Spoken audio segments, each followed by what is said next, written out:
Muy buenas tardes, amigas, amigos de mi blog. Doy comienzo al número 30 de mis cuadernos de a bordo. La semana habrá estado marcada en la actualidad nacional por la propuesta no de ley aprobada en el Congreso con el apoyo de Ciudadanos, no se olvide, de ampliación sí que de la ley de la memoria histórica, que comprende una serie de medidas, de las cuales la medida faro lo es sin duda la de exhumación de los restos de Franco y el desplazamiento a un sitio no de honor, SIC, de José Antonio del Valle de los Caídos. Una propuesta no de ley, jurídicamente no vinculante, pues, pero políticamente prescriptiva en democracia, como todos lo podéis figurar, que viene a ser una nueva hipoteca que arrastra al sistema político español desde la instauración de la ley de la memoria histórica. A pesada hipoteca que nos cayó encima al conjunto de los españoles con la llamada ley de la memoria histórica. Alberto Rivera es un joven político, algunos presentan como el Macron español, y dicen que es hijo de una madre falangista auténtica, lo cual explicaría en parte sus actitudes, o mejor dicho, sus variaciones y sus oscilaciones en materia de memoria histórica. El caso es que a la salida del Congreso, de la sesión del Congreso en la que se votó dicha propuesta de ley, Alberto Rivera, como curándose en salud, vino a declarar que sí, que él había votado la ley de ampliación de la memoria histórica, pero que había que tener en cuenta que una medida como la de la exhumación de los restos de Franco tenía que gozar de consenso de lo más amplio posible en la sociedad española, que es el caso actualmente, por cierto, y lo que no seguirá sin ser. Y luego además podía haber añadido un motivo de la mayor importancia, que debía haberle disuadido de prestar su voto, la suya, el suyo y la de sus diputados en una empresa así. Y es el riesgo serio, grave, inminente, sin duda, que se produciría en caso de la exhumación de los restos de Franco, de una profanación de esos restos, claramente. Que sin duda el mismo motivo que impide en la Rusia postsoviética y en la Rusia de Vladimir Putin la exhumación de los restos de Lenin, del mausoleo en el que se encuentran, y de la sepultura de Stalin, que está bien enterrada en los muros del Kremlin. En el caso de Franco, ya digo que sucederá muy verosímilmente con los restos de Lenin y de Stalin, que se ven, digamos, descendidos del pedestal en la Rusia actual, pero sí que nadie se atreve a mover sus restos. Y cabe preguntarse la finalidad política de esta propuesta no vinculante, un simple postureo del PSOE de cara a las primarias de su partido, en las que la dirigente de la corriente mayoritaria enfrenta a un guerra civilista de los más acreditados, como es el caso del anterior secretario general. Cabe preguntarse.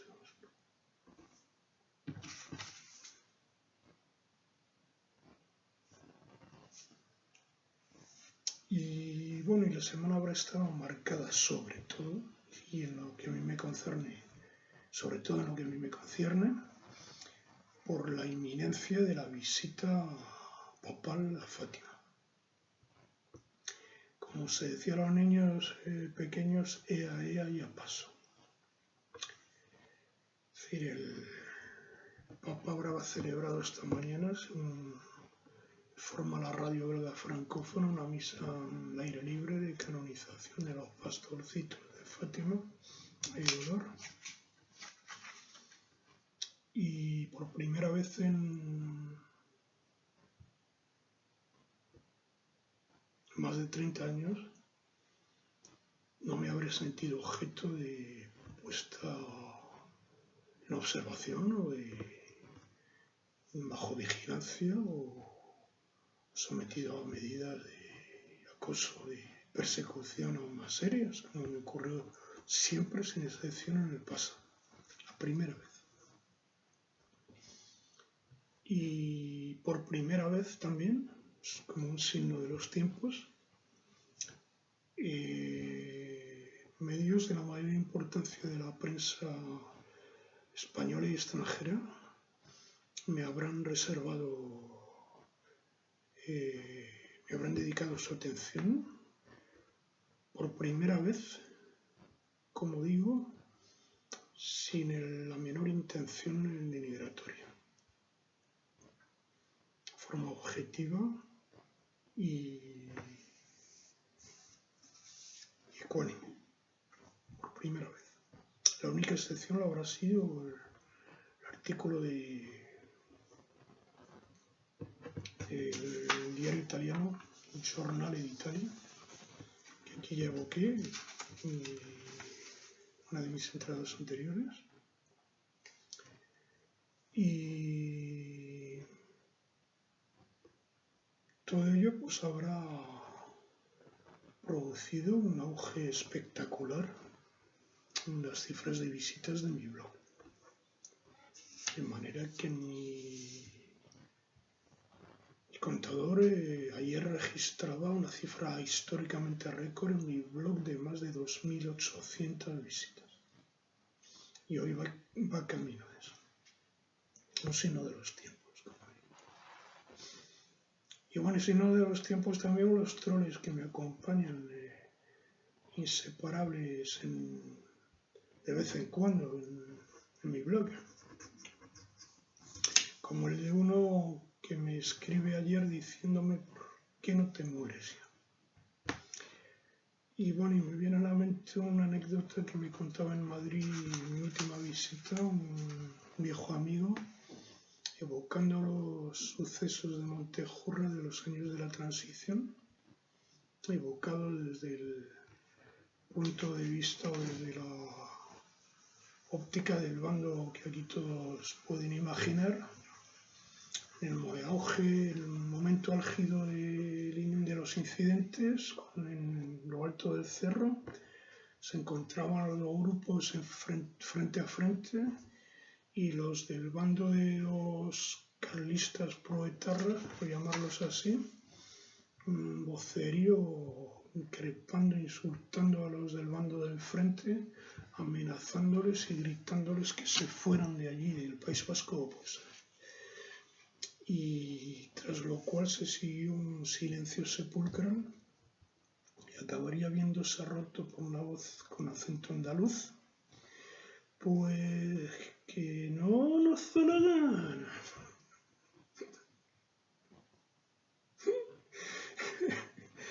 Y mi amigo lo imitaba mucho mejor que yo todavía. Bueno, pues que no me da la gana.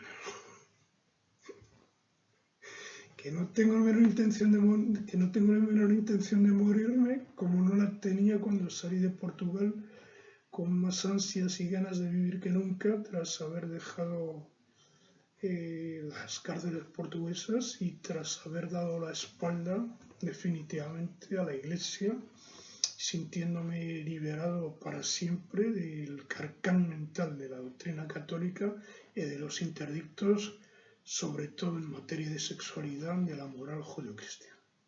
Las cosas como son.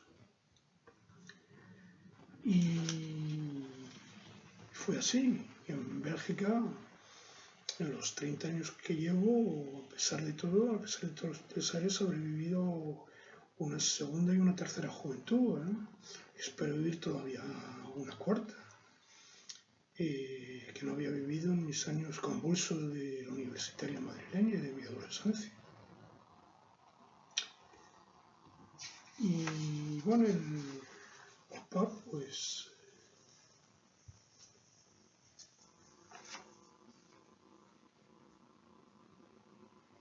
habrá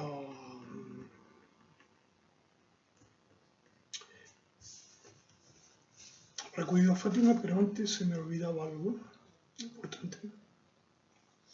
Y es la frase célebre de Spengler, de la decadencia de Occidente: los pueblos que no aprenden de la historia están condenados a repetirlo. Y viene a cuento de esta trayectoria que habrá sido la mía. Efectivamente, fui bautizado como una inmensa mayoría de españoles y ahora tengo una trayectoria en los 30 últimos años que es comparable en cierto modo a la trayectoria del francés Charles Maurras, bautizado también y que acabó abanderando posturas de un neopaganismo radical en extremo y anticristiano, que luego con el tiempo y una caña acabará suavizando sus posturas tras la condena pontificia de la que se vieron objeto él y su movimiento, que fue una verdadera tragedia en Francia. Tuve ocasión de calibrar los años que pasé en Francia en el marco de la fraternidad de Monseñor Lefebvre, de una memoria de lo más vivaz y en ascuas todavía en algunos de los feligreses de aquellas parroquias tradicionalistas que conservan una memoria íntegra de aquella tragedia que supuso para muchos católicos franceses, para muchas familias católicas francesas, la condena pontificia de la opción francesa. Cortejos mortuorios delante de los cementerios, impidiéndose la entrada por las autoridades eclesiásticas y sin poder enterrar a sus muertos, familias desgarradas y divididas, matrimonios, parejas matrimoniales rotas en nombre de la obediencia a la Santa Madre Iglesia. Pues bien, España sigue siendo efectivamente un país mayoritariamente católico, de católicos bautizados, pero las apariencias engañan.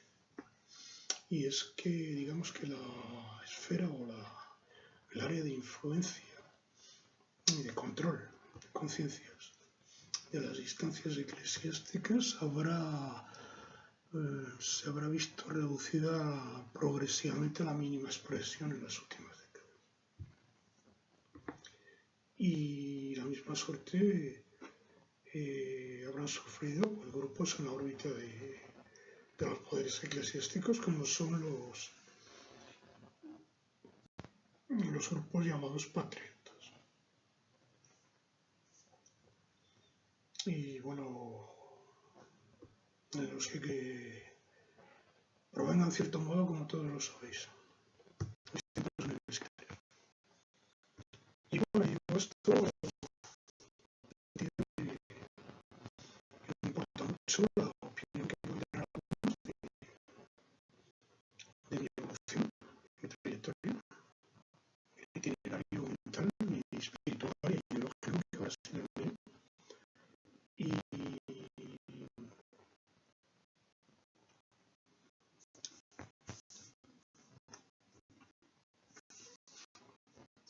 Y bueno, y que tal vez puede extrañar a algunos esa coincidencia que vengo a mostrar fatalmente con las posturas en materia religiosa de grupos, digamos, de la izquierda, como se ilustraron en el caso del viaje papal a Fátima, en un artículo en un diario digital de izquierdas,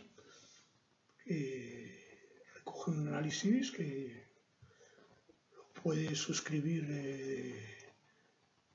hasta la última J, hasta la última coma, el autor de este blog.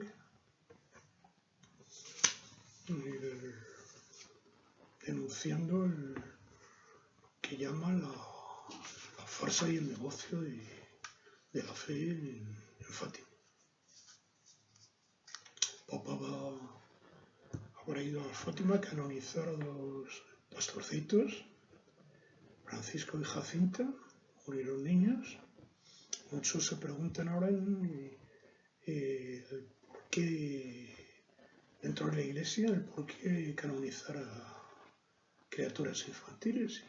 Y el niño por definición es santo por definición, por su pureza, por su ingenuidad y por su ignorancia inocente.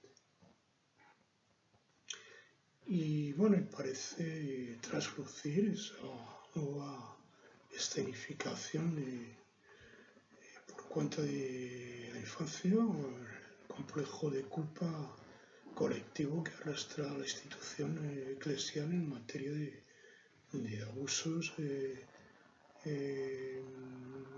menores a cargo de eclesiásticos. Algo que ya sabéis aquí todos cómo piensan el tema.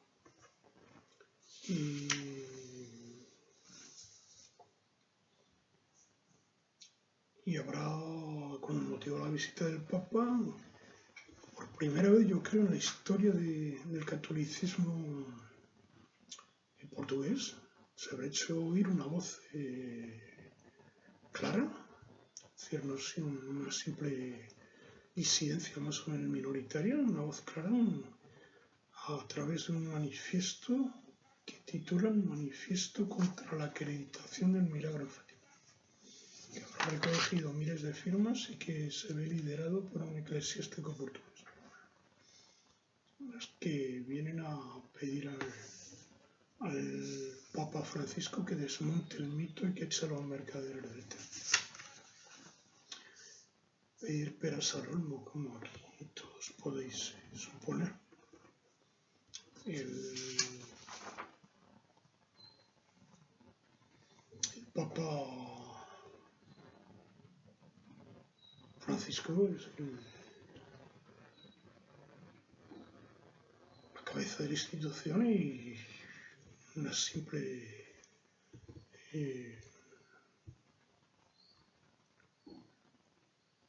pieza, un simple instrumento de la misma a la vez.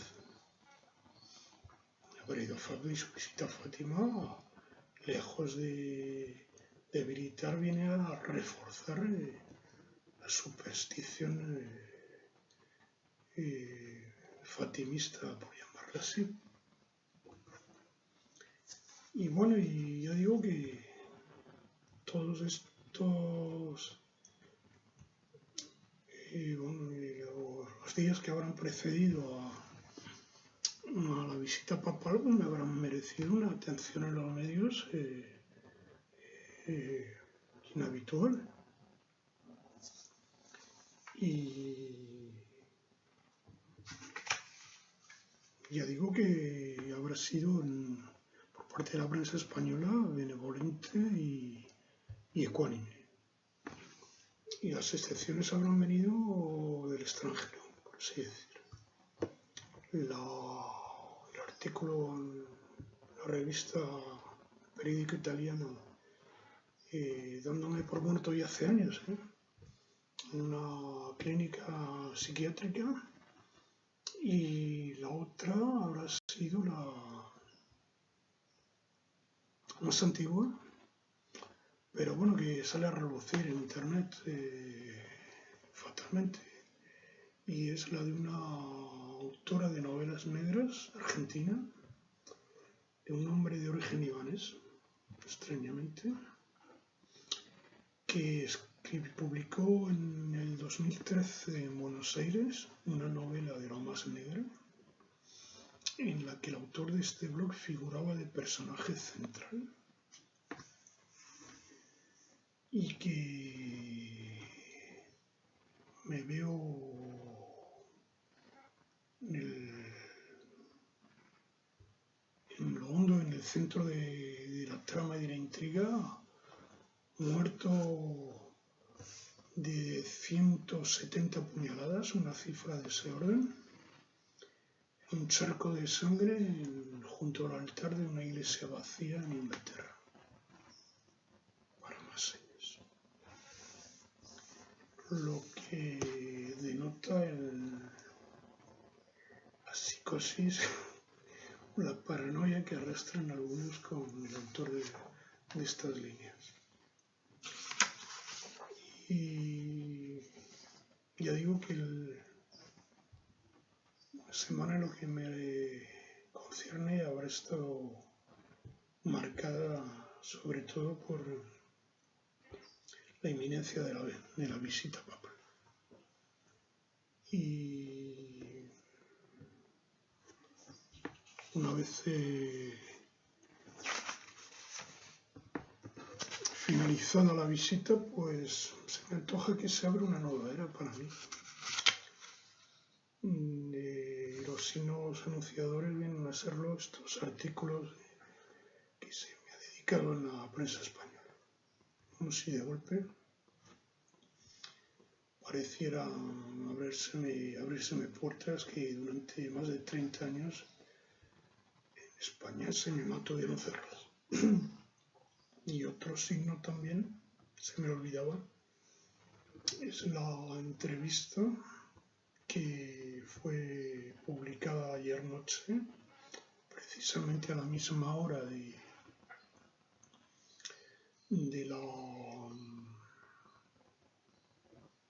llegada del Papa Francisco al santuario mariano, un programa titulado El Centinela del Misterio de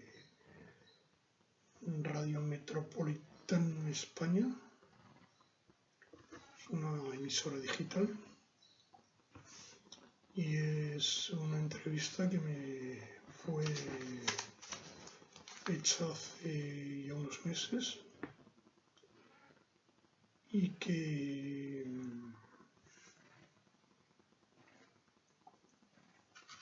se ve un poco, digamos, acompañada de un libro que esa entrevista sobre todo me inspiró, que pienso publicar en breve, lleva por título Fátima, y la que aborda el fenómeno desde mi punto de vista, de mi experiencia personal, desde un punto de vista a la vez filosófico, teológico, ideológico y político.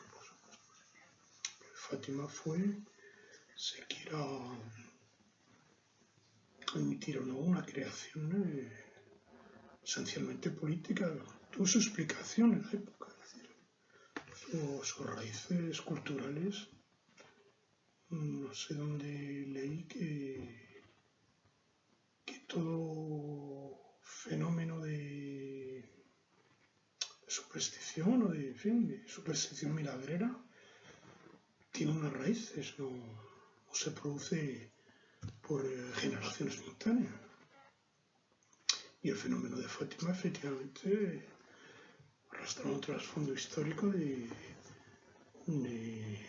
confrontación entre la Iglesia y los sectores anticlericales en Portugal a partir del último tercio del siglo XIX, que tuvo una violencia que solo vino a alcanzar y haberse superado en la Guerra Civil Española. Y efectivamente el auge de la organización del fenómeno de Fátima vino con el Estado Nuevo. Y un fenómeno que vino a sufrir metamorfosis al hilo de los acontecimientos históricos y sobre todo al hilo del transcurso y del desenlace de la Segunda Guerra Mundial. Como lo ilustra que estudiosos del fenómeno de Fátima vienen a llamar la segunda vulgata de Fátima, es decir, cuando se dio forma definitiva al mensaje, a lo que se conoce como el mensaje de Fátima, pues se produjo, vino a difundirse en el auge de las fuerzas del eje durante la Segunda Guerra Mundial. Un mensaje en el que se condenaba a la Rusia soviética y acusaba de todos los males habidos y por haber, lo que era una manipulación de los pretendidos mensajes iniciales. Y bueno, y luego pues el mensaje, el fenómeno de Fátima continuaría su evolución y después de la guerra pues, se convirtió en fuente de inspiración de un anticomunismo de Guerra Fría, a base del Ejército Azul, que fue una creación del brazo derecho del cardenal Spellman, primado de los Estados Unidos y hombre de confianza del presidente Eisenhower, y que dio origen a fenómenos de lo más llamativos como el de los viajes planetarios de las imágenes milagrosas de la Virgen de Fátima, que eran dos, ahora ya no sé cuántas eran. Y en el texto manuscrito que pretendo publicar en breve, bajo el título Fátima y Nietzsche tenía razón, dedico algún capítulo también a la TFP, de mis culpas y pecados, el movimiento integrista brasileño que me influyó en el pasado, como todos aquí sabéis, antes de mi gesto de Fátima. Y sobre todo un capítulo que titulo El reino de Fátima de la TFP. La TFP hoy implosionada hace ya años, tras la muerte de su fundador. Fue un ejemplo atípico, un botón de muestra atípico en el siglo XX de milenarismo político de signo fatimista, por llamarlo así. El reino de María era la doctrina, digamos, esotérica o oculta de la TFP que no se atrevían a difundir en público, pero era la creencia en el nuevo reino de María que vendría a inaugurar el tercer milenio, el siglo XXI. Un reino de María de caballeros célibes, por cierto, imagen y semejanza de los militantes de la TFP. Y una devoción, un fanatismo milenarista que llevaría al culto de la Virgen de Fátima a su apogeo,